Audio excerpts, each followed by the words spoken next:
Hilary and I made a promise that we wouldn't rest until Hannah's killer was brought to justice.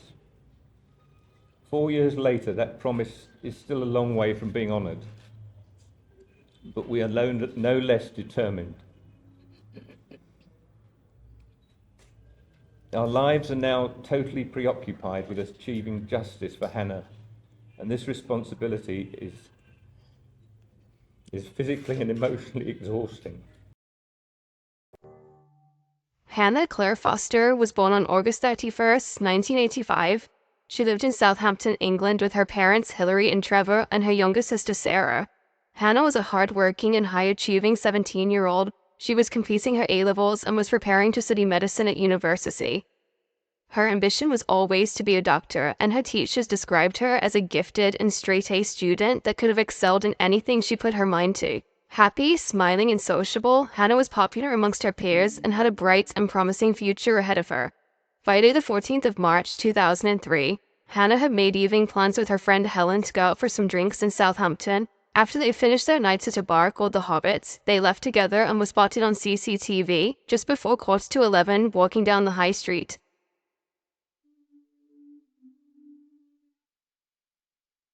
Hannah walked Helen to the bus stop, waited until she got onto the bus, said her goodbyes, and carried on walking. Hannah's house was only half a mile away, so she continued on.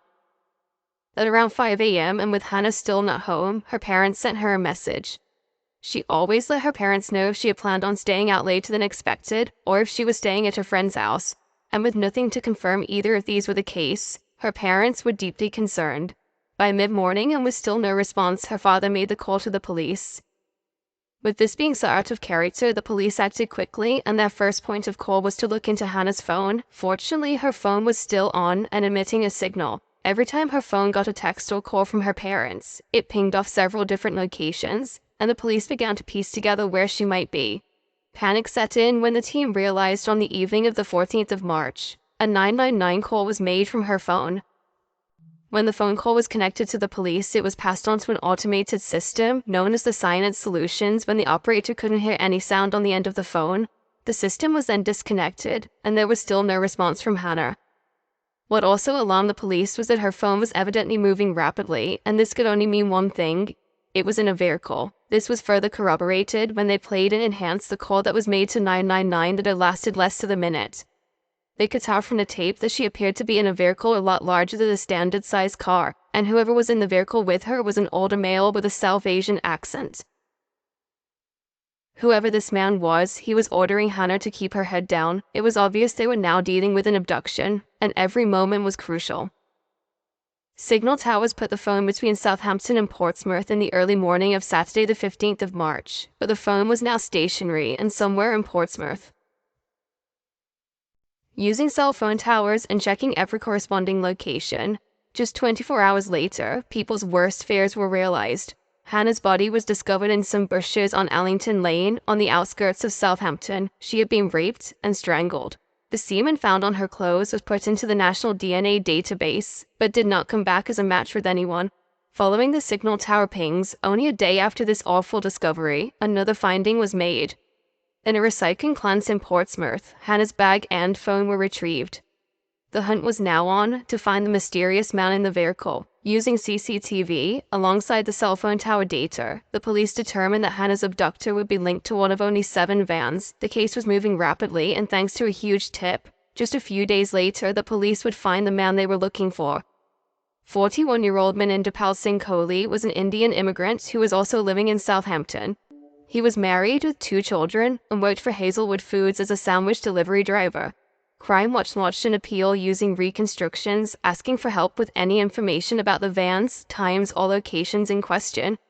A supervisor of Hazelwood Foods contacted the police with his suspicions surrounding Kohli. He said that his delivery route was consistent with the area in question, and when he came back to work the following day, he had a scratch on his face and left early due to what he said was a bad back. The police wasted no time in following this up, and when they ran his details, they found his name was linked to one of the vans they were looking for on the CCTV footage. Cell phone tower blocks put Hannah's phone near the M27 and M275 in Hampshire, and the CCTV footage showed Coley's van traveling down these stretches of motorway. It also showed him at the recycling center around the same time Hannah's phone stopped moving.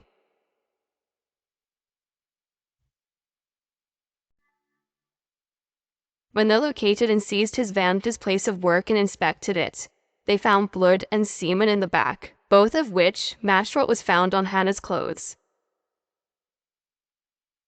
Manindipal Singh Kohli had gone from being a person of interest to the only suspect. On March 18th, the police's case took a massive blow. They arrived at Cody's address to arrest him, but found the house completely empty of everyone and everything. Kohli had left the UK and travelled from Heathrow to Delhi. Cody's wife told the police he had flown out to see his dying mother and did not know when he planned on returning. Little did the police know, this would set in motion a 5-year-long battle to bring Hannah's killer to justice. For just over a year, the case stood at a standstill. Indian police services weren't able to make Hannah's case a priority, and the coverage in the media was sparse and short-lived. The police wondered if Kohli's immediate family might be hiding him somewhere and supporting him financially. That theory quickly faded when Kohli's own father told the media that if his son had committed these crimes, he needed to face the consequences. He assured the media he would never protect him.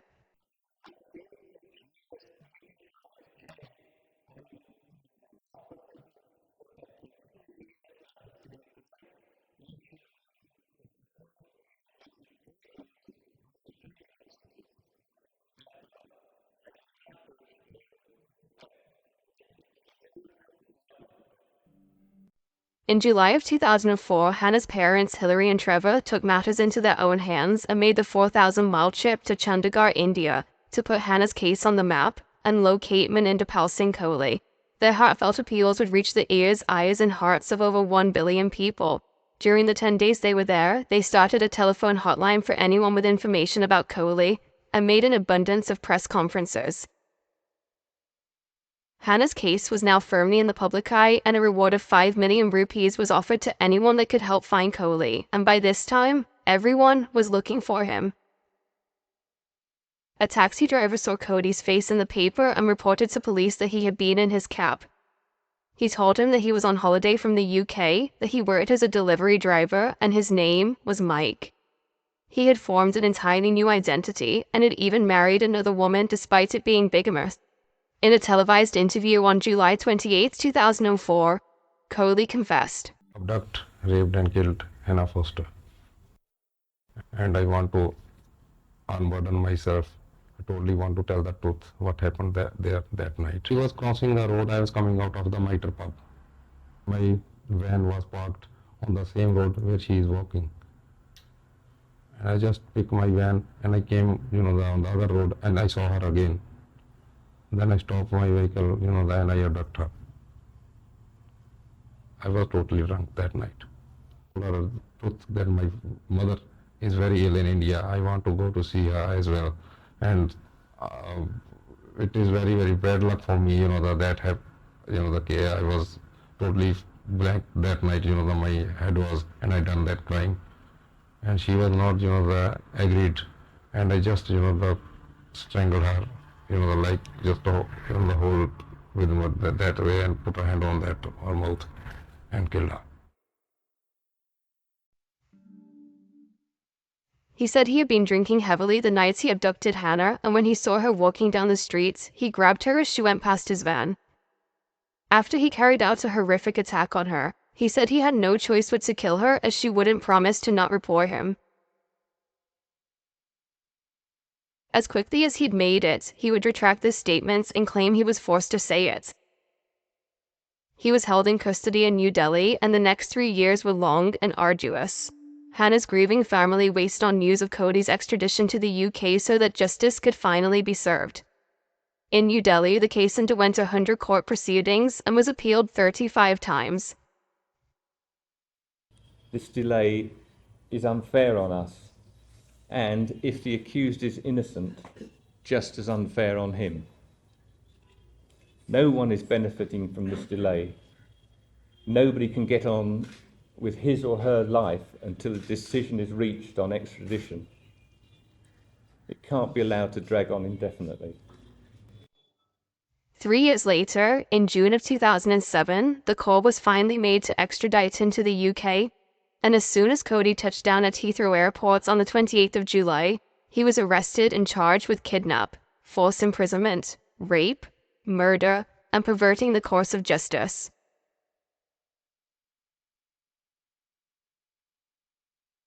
But the trial would not prove simple. Despite the evidence against him, including his own admission, Coley pled not guilty, forcing Hannah's family to relive the horrors of the case. The trial began in October 2008 at Winchester Crown Court. He would later change the statements and claim he was forced to rape and kill Hannah because a gang of criminals made him do it. These protests of innocence would prove futile, and he was found guilty on all charges. He was sentenced to life in prison with a minimum term of 24 years. Well, perhaps the end of the city nightmare, though of course it's too early to tell, but also time for closure for the family of British teenager Hannah Foster, raped and murdered 5 years ago. The Indian taxi driver Minderpal Singh Kohli, accused of raping and murdering her, was today sentenced to 24 years in jail in a UK court. This is 5 years after he committed the crime. The 17-year-old was raped and murdered after a night out in Southampton in March 2003. Coley will in all probability walk out of jail after serving his recommended minimum sentence and resume his life in the outside world. This man callously deprived Hannah of her primary human right, the right to life. This sentence gives him the right to a second chance at life. A second chance he never gave Hannah. Despite Cody's relentless attempt to cover up his crimes, creating a new identity and life in another country, and his attempts to pervert the course of justice, the truth eventually caught up with him. Thanks to the tireless work of the police in both the UK and India, and the incredible battle that the Foster family fought for Hannah, justice was finally served.